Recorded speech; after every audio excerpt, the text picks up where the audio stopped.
Hello, everybody, and welcome to our PennyWise podcast. I'm Teri Barr. Happy to be joined today by this amazing woman, a wealth of knowledge when it comes to the thing everybody loves to talk about, Kemberley Washington. Yes, tax analyst with Forbes advisor. We're talking taxes. And it's probably the right time, too. Kimberly, first, thank you for being here. Thank you so much for having me. I appreciate it. It is our pleasure. And I know this could be a tough topic because it makes people nervous sometimes. But I think the best thing is understanding why the tax season is starting late here. What does that mean for people who are working on their taxes? Right. So the tax season start date is actually February 12th this year. And this is a little bit later than previous tax seasons where it usually starts at the end of January. So it's going to mean a couple of different things. As it relates to the Internal Revenue Service, they decided that they would delay the tax season to make certain that everyone who was eligible would be able to receive their stimulus payments, and also to make certain that they had the correct programming and testing in place to make certain that there was not a delay as it relates to your tax refund. So that's a couple of different things as it relates to the Internal Revenue Service. But when it comes to your taxes, this does give you a little bit of time to kind of just relax before getting started with your tax return. You still can get started, of course, but you can't officially file until February 12th. But it does give you a couple of days to get started as it relates to filing your tax return. Now, I did have someone ask me the other day, if we're starting later, does that mean the deadline got pushed back later? What is the answer? You're not the first person to ask that question. We were just writing an article recently with Forbes advisor and also trying to get an understanding behind that too as well. But as it stands right now, as of to date, the Internal Revenue Service has not provided or stated rather that the date will be delayed as it relates to the due date. So as of right now, your due date is still April 15th.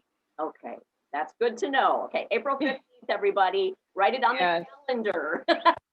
Yes. Another question that I've received is related to trying to save money right now. And some people are trying to use the idea of when I get my tax refund, I'll be able to save that and use that for a purchase or to pay bills. But then I've also been told you should not count on that as, a regular part of your savings or your money. Why is that, Kimberly? Right. I know a couple of different people who actually use their tax refund as a windfall to do certain things to pay off debt, also to save more money each and every year. But if you think about it, every time you get a refund, what you're doing is you're actually allowing the IRS to use your money interest free throughout the year. So if you actually use your money throughout the year to pay down debt, to save more money, you're getting a better bargain for your money, right? And so that's the biggest thing there. That's why you should really use this tool on the irs.gov website. It's called a paycheck calculator. It's a really cool tool to use. And you can actually put in your income and your expenses, and you'll get an idea how to simply break even at tax time so you can use your money throughout the year instead of letting Uncle Sam use your money interest free and just returning your money right back to you. I wonder how many of us actually think about that. And I know great tools and tricks for us to use as we talk a little bit longer here. Anybody who might kind of be listening in and wondering who I'm talking to, I'm talking with Kemberley Washington, and Kemberley is a tax analyst with Forbes advisor. And she has so much timely information for us right now. A survey, you're getting some results back. What is it telling you about maybe consumer knowledge when it comes to our taxes? Right. This was a very, we all are smart, right? But it was a very interesting survey. And some of the findings were, number one, is that more than half Americans actually expect that their stimulus payments will be taxable, that they're thinking that it's taxable income, but that's not the case. The money is not taxable. And so you don't have to worry about paying taxes on stimulus payments that you receive, whether it's the first stimulus payment or the second stimulus payment, or if you receive, of course, if this third stimulus payments comes into effect, you do not have to pay taxes. Another interesting fact, and I have it here, is that 77% of the respondents expected a delay of tax season will give them enough time to file. So we thought that was quite interesting that individuals actually expected that the delay would give them more time to file their taxes. And so that's some of the interesting facts that individuals are basically saying as it relates to their taxes. Oh, wow. Okay. Um, is there something we can learn from from the survey? What do we need to do with sort of our tax and money knowledge when you hear things like this? I think it's actually just sitting down and talk to maybe a CPA or a tax professional and obtaining financial literacy knowledge as it relates to taxation too. Another interesting fact that we found in the survey is that educated individuals were more likely to think that the stimulus payments were taxable than those individuals who had a high school degree. So that was very interesting to say the least. And so I think that no matter what level you're on or whatever type of consumer that you are, I think you should take the time out and do a little bit of research. I know taxes is not everybody's favorite topic. I understand that, but just do some research and get an idea of what's actually going on with your taxes and also your finances. Okay. You know, that brings me to one of those questions too that I think people have a really hard time with. When do you hire someone to do your taxes? Or how do you decide if you can do them, if you can manage this? Number one, it comes down to understanding your tax knowledge, right? If you have a very complicated tax return, let's say, for instance, if you started a business this year and you have a type of entity that's not a regular type of tax entity, for example, like an S corporation or partnership or a very advanced business tax return, you may want to sit down and talk to a professional. Now, if you have a very simple tax return where just a W-2, a few deductions, then you can probably handle it on your own. But it does come down to, do I have the knowledge? How complex is my tax return? Those are the questions that you want to ask yourself. Oh, wow. Okay.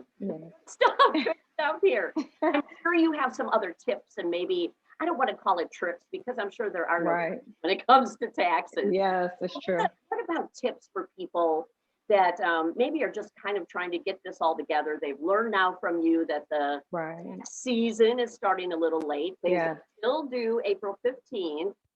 The stimulus is not taxed. But what else do they need to know?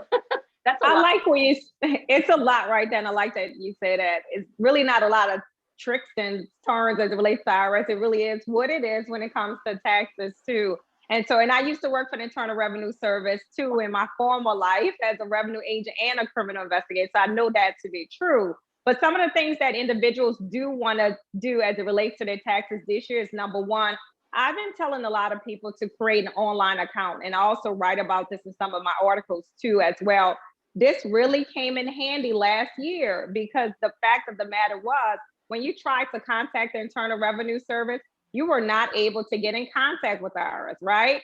So what you needed to do is actually create an online account. The online account, I really love it because you can actually go online, you can look at past tax returns, you can download your income items for this year. So it's really like talking to someone without talking to someone, but it actually gives you access to your personal tax information, everything you need. You can also create installment agreements or payment arrangements with the Internal Revenue Service without speaking to the IRS. So I think that's one of the biggest things, that no matter where you are as it relates to your taxes, that you would do that. The second thing I think is so important this year is that if you are a person who missed your stimulus payment, either the first or the second, you actually can claim it on your tax return this year. So many people may not be aware of that. So make certain if you did not receive it that you do claim it, or even in the case you received the reduced payment, you may be eligible for some additional stimulus money that can be claimed on your tax return. I've had this argument with my parents because they haven't received theirs and they said, we're out, we lost out, we're not getting. But explain that one more time for people that maybe are thinking, did I just hear her right? I can still get my stimulus? And I like that you said it was your parents too. And I don't really know, okay, what's going on, like if your parents are on Social Security or limited income. But one important fact that I want to say first is that even if you're not required to file a tax return, even if you receive Social Security benefits or whatever the case may be, you still would need to file a 2020 tax return in order to receive that missed stimulus payment. So if you did miss a stimulus payment, whether it's the first or second, you do need to file your 2020 tax return in order to receive that stimulus payment. Now, do keep in mind, since this is a tax return, that if you owe taxes, it may reduce the amount of taxes that you owe, or it may increase your tax refund. So that's something to keep in mind, but you are due your credit, your stimulus payment when you file your 2020 tax return. They will be so happy, and I'm sure many other people will be as Yes. well to hear this. I'm going to make sure Yes. too. When we talk about looking forward now, obviously we are just kind of learning a lot of what this new administration makes with it and the changes in taxes. What do you think people should be looking forward to or watching? I think the biggest thing right now is the child tax credit. So as it stands right now under the current law, you are able to claim the credit and get up to $2,000 for every child that you have, every qualifying child. Of course, there's a couple of rules with the IRS, right? But every qualifying child that you have under the age of 17 years of age, you may be able to receive the child tax credit up to $2,000.